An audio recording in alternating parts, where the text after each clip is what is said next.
तुम्ही यांना ओळखता का? यांना ओळखता तुम्ही? हा, कोण आहे ते? अभिजित दादा बिचुकले. अभिजित दादा बिचुकले. तुम्ही ओळखलं का नाही यांना? अभिजित दादा विशेष नाही.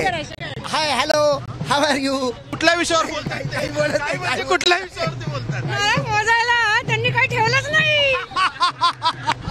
अहो तुम्ही अहो हे तर काय बघताय. अहो मी जरी शायरीचा डब सोडून सोंगड्याचं तुंतून हाती घेतलं असलं तरी माझी शायरीतून प्रबोधन करायची सवय गेली नाही हो. गेली सांगून ज्ञानेश्वरी माणसं परत मेंढर बरी बोलण्याच्या उपरातून वेंगावरती पार करत करत अंतर्मुखर नाही माझी शैली माझ्या रूपात निघून गेली.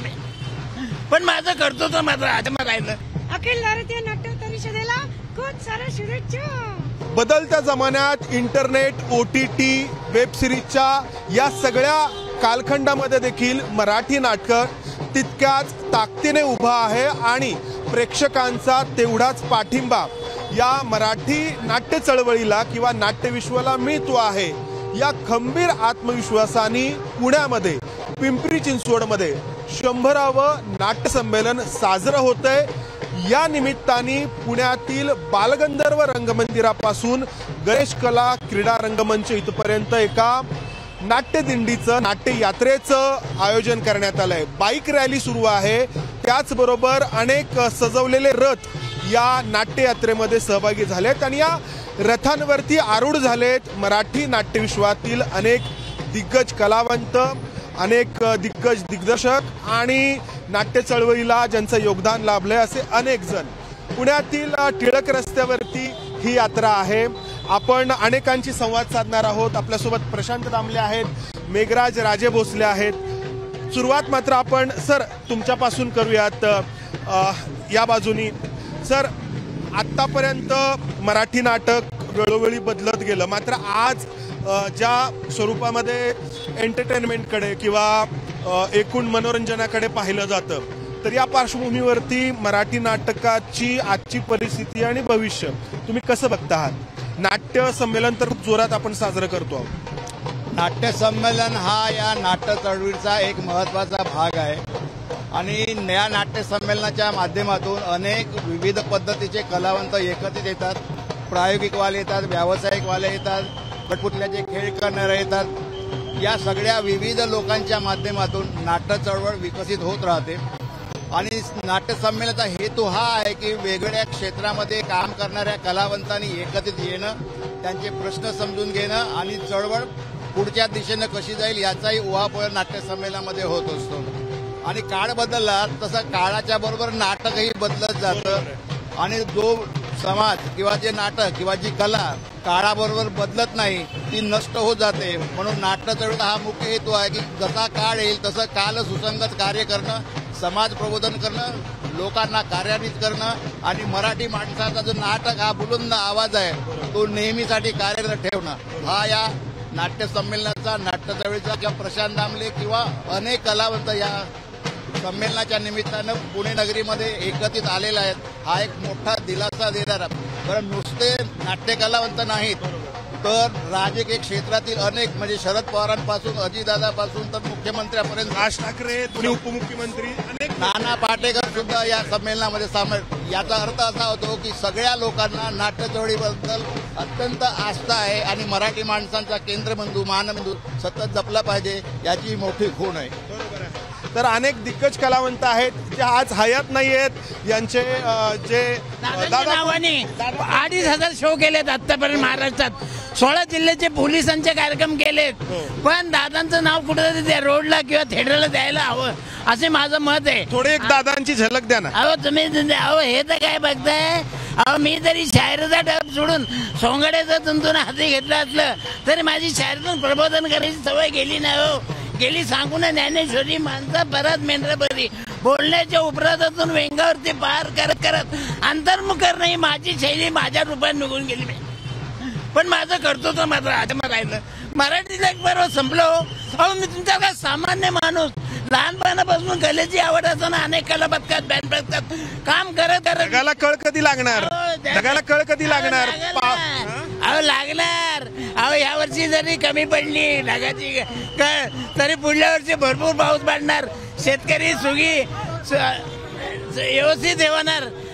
तर दादांची आठवण या निमित्ताने आपल्यासोबत प्रशांत दामले आहेत. या ठिकाणी प्रशांत दामलेंचं सगळेजण अभिनंदन करतायत. सर, खूप मोठा वाटा, खूप मोठा सहभाग तुमचा मराठी नाटक आजच्या या सगळ्या बदलत्या परिप्रेक्ष्यामध्ये पुढे नेण्यामध्ये तुमचा राहिलेला आहे. तर मराठी नाटकाला भवितव्य तर आहेच, हे आपण पाहतो आहोत. या नाट्य संमेलनाच्या निमित्ताने किती मोठा उत्साह आहे.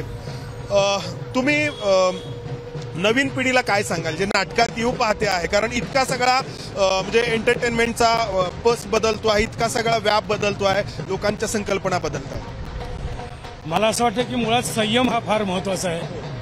आणि दुसरी महत्वाची गोष्ट, आपल्याला काय येत नाहीये आणि काय येतंय हे माहिती असणं गरजेचं आहे. जे माहिती आहे ते अजून आपल्याला पॉलिश करायला पाहिजे. जे येत नाही ते आपल्यात आणणं गरजेचं आहे. आणि मुळात संयम महत्वाचा आहे. आपले खर्च मर्यादित ठेवा, म्हणजे आपल्याला जास्त वेळ स्ट्रगल करायला वेळ मिळतो. कारण स्ट्रगल हा आहेच इथे. त्यामुळे स्ट्रगल करताना आपल्या खर्चावर मर्यादा ठेवली तर आपण छान जास्त वेळ स्ट्रगल करू शकतो. दिग्दर्शक मेघराज राजे भोसले आपल्यासोबत आहेत. सर, या सगळ्या नाट्य संमेलनाचं स्वरूप कसं कसं असणार आहे? काय काय कार्यक्रम प्रेक्षकांना पाहायला मिळणार आहेत? किती मोठा व्याप आहे या सगळ्या नाट्य संमेलनाचा? नाही, आता अध्यक्षांनी सांगितल्याप्रमाणे प्रचंड मोठ्या प्रमाणात ऑर्गनाईज केलं जात आहे 100रावं नाट्य संमेलन आणि 5 महिने चालणार आहे. आणि याचा शुभारंभ विभागीय संमेलनाचा पुण्यातून होतोय. पुणे आपण पाहिलं जातं की नाटकासाठी सांस्कृतिक राजधानी पकडलं जातं. नाटक असेल, सिनेमा असेल, पुण्यात जोरात चालतो. तर पुण्यातील रसिकांसाठी आणि नाट्यकर्मींसाठी अतिशय आनंदाची पर्वणी. आज सकाळपासूनच बघतोय हजारो कलावंत आज बाईक रॅलीमध्ये सहभागी आहेत. दिवसभर सकाळी 10 वाजल्यापासून रात्री 10 पर्यंत गणेश कला केंद्रामध्ये असंख्य कार्यक्रम आयोजित केलेले आहेत. आणि मी खरोखरच आमच्या अध्यक्ष प्रशांतजी दामले आणि सर्व नियामक मंडळ सदस्य यांचा आभार मानतो की पुण्याला त्यांनी शुभारंभ करण्याचा मान दिला आणि निश्चित आम्हा सर्वांना याबद्दल आनंद आहे. तर पुण्यातल्या टिळक रस्त्यावरून ही नाट्ययात्रा सुरू आहे. सर, मला थोडा तुमच्याकडून आढावा अपेक्षित आहे. जेव्हा मराठी नाटक सुरू झालं त्याचे वेगवेगळे टप्पे आणि आजपर्यंतचा प्रवास, आज आपण इथे पोहोचलेलो आहोत. नाही, आढावा घ्यायचा झाला तर विविध काळामध्ये विविध पद्धतीची नाटकं येत गेली, बदल होत गेले. आणि आता प्रत्येक वेळी आव्हान हे होतच, आव्हान असतंच ना, प्रत्येक इंडस्ट्रीला आजच आहे असं काही नाही. मुळात फक्त आमचा प्लस पॉईंट हा आहे की आमची ही लाईव्ह इंडस्ट्री आहे, लाईव्ह परफॉर्मन्स आहे. त्यामुळे लाईव्ह परफॉर्मन्स हा केव्हाही चॅलेंजिंग असतो. त्यामुळे नाटकात काम करणं, नाटकात अभिनय करणं आणि सस्टेन्ड अभिनय करणं, आज जे मी काम केलं तेच उद्या करायचंय, फक्त त्यात नाविन्य पण दाखवायचंय, हा मोठा चॅलेंज आहे. त्यामुळे नाटक हा जास्त मोठा चॅलेंज आहे. चॅलेंज परफॉर्मिंग आर्ट म्हटलं चॅलेंज हा आलाच, पण नाटक हा जास्त चॅलेंज आहे. आणि कोरोना नंतरचा काळ जो आला त्यानंतर आमचा चॅलेंज जास्त वाढला. कारण कोरोना प्लॅटफॉर्ममुळे म्हणजे आधी आम्हाला चॅलेंज कसं होते, सिरियल होती, पिक्चर होते, बाकी इतर होती. पण आता OTTचा नवीन प्लॅटफॉर्म आल्यामुळे आमचे चॅलेंज वाढले. आणि आमचे चॅलेंज आम्ही फेस कसे करतो त्याच्यावर खूप गोष्टी अवलंबून आहेत. आणि सगळ्यात महत्वाची गोष्ट आहे की रसिक प्रेक्षक जेव्हा म्हणजे रंगभूमीवर किंवा नाट्यगृहात येतो तेव्हा त्यांना अतिशय उत्तम पद्धतीने आनंद मिळणं गरजेचं आहे. कारण नाटक हे मनावरचं औषध आहे, मनावरचं औषध. बरोबर आहे. त्यामुळे बाकीची कुठलीही औषधं इथे चालत नाहीत. मनावर फक्त एकच औषध आहे, ते म्हणजे नाटक. म्हणजे OTT असेल, सिनेमा असेल, सिरियल्स असतील, हे पाहणं, यामध्ये गुंतणं वेगळं आणि प्रत्यक्ष नाटकाचा अनुभव घेणं वेगळं. हे लोकांना म्हणजे इथून पुढे अधिक जाणवत जाणार आहे. कसं आहे, नाटकाला येणाऱ्या प्रेक्षकाला आम्ही 2.5-3 तास अंधारात ठेवतो, अंधारात थांबून ठेवतो. चहा बी काही त्यांना घेता येत नाही, मध्ये पॉपकॉर्न खाता येत नाहीत, मध्ये स्विच ऑन स्विच ऑफ करता काही करता येत नाही, रिव्हर्स फॉरवर्ड. त्यामुळे त्यांना फुल कॉन्सन्ट्रेशनने नाटक बघायला लावतो आम्ही. म्हणजे बघायला लावतो म्हणजे आमचंही काम तेवढंच वाढतं की आम्ही तेवढाच पॉवरफुल परफॉर्मन्स द्यायला पाहिजे. धन्यवाद सर, आणि खूप खूप शुभेच्छा या सगळ्या नाट्य चळवळीला. मेघराज राजे भोसले, अनेक कालखंडांमध्ये हे मराठी नाटक जे आहे ते बदलत आलंय आणि काळाच्या ओघामध्ये जे बदल झाले ते स्वीकारून टिकलंय, वाढलंय. आणि याच निमित्ताने आपल्याला हे नाट्य संमेलनाच्या निमित्ताने आपण आणखी काही लोकांशी संवाद साधूयात. सर, अभिनंदन, खूप सगळा नमस्कार, खूप सगळा उत्साह आपण पाहतो आहोत. तर इतकी वर्ष नाटक बदलत गेलेलं तुम्ही पाहिलं. आज इथून पुढे काय तुम्ही भवितव्य पाहतात मराठी नाटकाचं या सगळ्या बदललेल्या मनोरंजनाच्या या सगळ्या साधनांमध्ये? भवितव्य नाटकाचं खूपच छान आहे, म्हणजे त्याच्याबद्दल काहीच प्रॉब्लेम येणार नाही. याचं कारण असं की शेवटी जिवंत कला बघण्यात लोकांना जास्त आनंद असतो आणि ती कला ही शेवटपर्यंत तशीच राहणार, जगाच्या अंतापर्यंत ही कला तशीच राहणार. आता तुम्ही म्हणताय तसं जर जसजसे बदल झाले आहेत, जसजशा काही सोयी सुविधा म्हणा असं जे काही आलेलं आहे तर त्याप्रमाणे बदल झालेले आहेत, पण बदलही खूप छान आहेत. म्हणजे असं काही नाहीये किंवा आपण सकारात्मक पाहायला हवं या बदलांकडे, सकारात्मक राहायला हवं त्या ह्याच्यात. सर तुम्ही बसा. सर या नाट्य संमेलनाच्या निमित्ताने मोठा उत्साह आपण पाहतो आहोत. वेगवेगळे टप्पे, वेगवेगळे बदल तुम्ही नाटकाच्या या सगळ्या कालखंडामध्ये पाहिलेले आहेत. तर इथून पुढे कसं पाहता नाटक, मराठी नाटक? नक्कीच मराठी नाटक हे पूर्वीपासून समृद्ध आहे असं माझं मत आहे. कारण एकमेव मराठी रंगभूमी अशी असेल की अनेक वेगळे प्रयोग करून बघितले आणि आजही केले जातात. बाकी ठिकाणी जे आता अनेकदा बेंगॉलमध्ये नाटकं होतात, हिंदीमध्ये नाटकं असतात, पण ते प्रोपोगंडा टाईपची नाटकं असतात असं मला वाटतं. वेगवेगळे नवीन नवीन प्रयोग, नवीन नवीन सेटिंगचे प्रयोग आलेत, दिखाण्यातले प्रयोग आले, अभिनयातले प्रयोग आले. इतकं वेगवेगळेपणा जो आहे तो फक्त मराठी रंगभूमीवर घडला असं मला वाटतं. आज OTT प्लॅटफॉर्म आहेत, सिरियल्स आहेत, या सगळ्या जमान्यामध्ये देखील लोक नाटक पाहतायत. हे आपण जे काही शोज आहेत पुण्या मुंबई सारख्या ठिकाणी त्याच्यावरून आपण म्हणू शकतो. नक्कीच OTT आणि कुठलाही सिनेमा आणि सिरियलचा काही परिणाम नाटकावर होऊ शकत नाही. ही जिवंत कला बघण्यासाठी आजही म्हणजे पुण्यात तुम्ही कुठल्याही क्षणी कुठल्याही वारी जा, नाटकाचे प्रयोग हाऊसफुलच असतात. आणि मुंबई, पुणे आणि जे कोल्हापूर, सोलापूर अशी जी काही सेंटर्स, त्यातली काही सेंटर्स कमी झाली असतील, परंतु नाटकाला मरण कधीही नाही.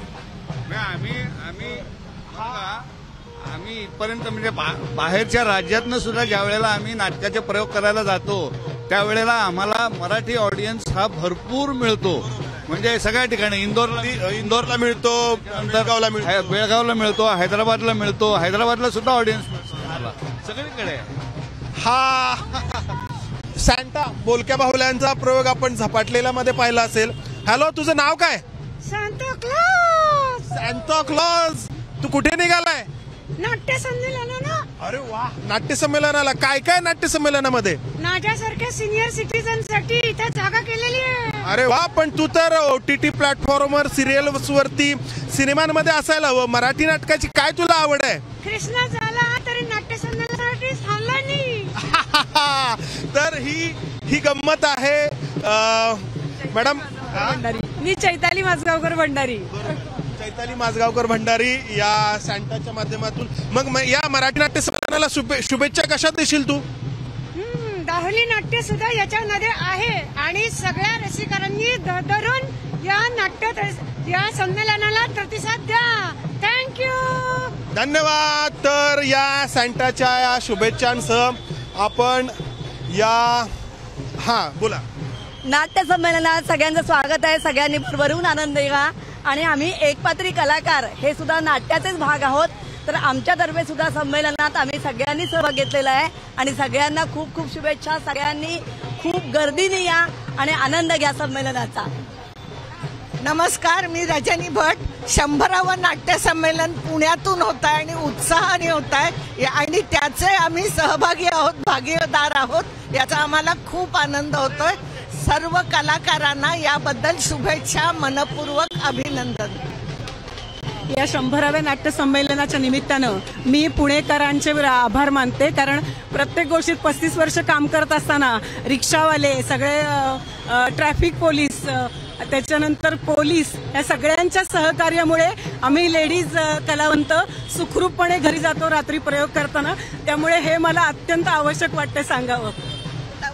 नमस्कार, मी आशा तारे, नाट्य कलावंत. गेली 25-30 वर्ष पुणे रंगभूमी, मुंबई रंगभूमी याच्यातून काम करते. 100वे नाट्य संमेलन आम्ही आयोजित केलेलं आहे. त्याला प्रचंड आम्हाला प्रतिसाद मिळालेला आहे. असंच रसिकांचं प्रेम नाटकावर राहावं यासाठी आम्ही अपेक्षा करतोय आपल्या सर्व रसिक प्रेक्षकांकडून. नाट्य संमेलनाच्या सर्वांना, सर्व माझ्या कलाकारांना शुभेच्छा. धन्यवाद. कशा शुभेच्छा द्याल या नाट्य चळवळीला? हॅलो, मी मी भारती गोसावी गेली 60 वर्ष फक्त रंगभूमीवर काम करते काय.